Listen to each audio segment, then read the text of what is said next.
பள்ளிக்கூடத்துல அரசியல் திணிப்பா அப்படின்னு சொல்லி தாங்க கேள்வி கேட்க தோணுது. இது கட்சி சார்பாக நடத்துறது அங்கே இருக்கிற லோக்கலில் இருக்கிற கட்சிக்காரங்களை வச்சு ஸ்டூடெண்ட்ஸை வச்சு வர வச்சு ஏதாவது மண்டபம் புக் பண்ணி நீங்கள் பண்ணியிருக்கலாம். என் குழந்தை யூனிஃபார்ம் போட்டுட்டு ஜெயிக்க விக்ட்ரிசம் என் குழந்தை அச்சீவர். ஆனால் இந்த மெடல் வாங்குறதுக்கான அச்சீவர் என் குழந்தை கிடையாது.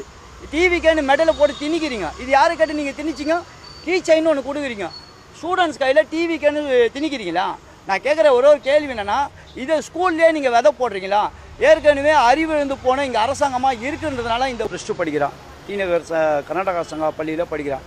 கடந்த ஜூன் 13 எக்ஸாமினேஷன் சொல்லிவிட்டு என்கிட்ட வந்து ஒரு செக்குலர் எக்ஸாமினேஷன் தான் தகவல் கொடுத்தாங்க. அதுக்கப்புறம் பார்த்தீங்கன்னா அது என்ன மாதிரி கண்டென்ட்னு எனக்கு தெரியாது. ஸ்கூல் வாசலில் தான் நான் இறக்கி விட்டதுனால அங்கேருந்து திரும்பவும் வந்து பிக் பண்ணலான்னு சொல்லிட்டு எத்தனை மணின்னு கூட எனக்கு தெரியாது. நான் போய் பிக் பண்ண போகிறேன். இங்கே இல்லை எக்ஸாமினேஷன், பச்சைபாஸ் காலேஜில் எக்ஸாமினேஷன் சொல்லி தகவல் கொடுத்தாங்க. என்னடா பச்சைபாஸ் காலேஜில் எக்ஸாமினேஷன்? நான் உங்கள் ஸ்கூலில் நாடி தானே நான் இறக்கி விட்டேன். அதுக்காக ரெஸ்பான்சிபிளாக ஒரு டீச்சரை கேட்டேன்.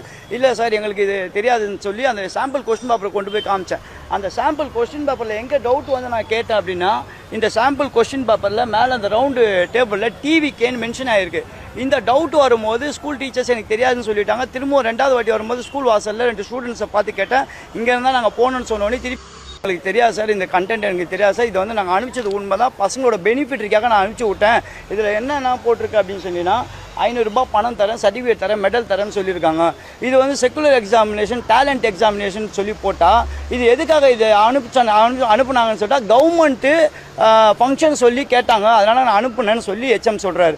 இது எந்த அளவுக்கு சாத்தியம்னு தெரியல. அப்போ அந்த சாம்பிள் கொஸ்டின் பேப்பர் மேலே அந்த ரவுண்ட் கலரில் அந்த ஸ்டாம்ப் பேடை வந்து HMஏ பார்க்கலையா, டீச்சர்ஸுங்களே பார்க்கலையா, இது திணிக்கப்பட்டதா, அது ஆசிரியர்களை திணிச்சாங்களா என்னன்னு தெரியல.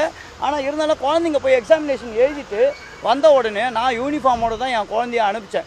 இந்த வீக்லி கண்டென்ட் அது அவங்களுக்கு ஒரு சர்டிஃபிகேட் கொடுத்துருக்காங்க. அந்த சர்டிஃபிகேட்டில் வந்து கவர்மெண்ட்டோட தாட்ஸ் எதுவுமே கிடையாது. தமிழக வெற்றி கழகத்தின் சார்பாக கொடுக்கப்பட்ட சர்டிஃபிகேட். அதாவதுங்க, மாணவர்களோட திறமையை ஊக்குவிச்சு தளபதி டேலண்ட் எக்ஸாமினேஷன் அப்படின்ற தேர்வு நடத்தப்படுவது எல்லாமே வந்துட்டு வரவேற்கத்தக்கிறது தாங்க.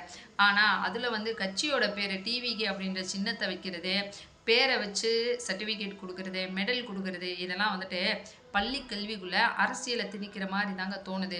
அதனால கல்விக்கூடங்கள் வந்து அரசியல் களமாக மாறுவதை நம்ம வந்து அனுமதிக்கக்கூடாதுங்க. அது மட்டும் இல்லை, மாணவர்களோட திறமையை தான் வந்து ஊக்குவிக்கணுமே தவிர அதுக்கு பின்னாடி அரசியலை கொண்டு வரக்கூடாதுங்க. இதுக்கு தான் வந்து சொன்னது, போன ஆட்சியில் மாதிரி மாடல் ஆட்சி, அதாவது விளம்பர ஆட்சி வேணாம் அப்படின்னு சொல்லிட்டு மக்கள் எல்லாருமே எதிர்பார்த்துட்ருக்கோம்.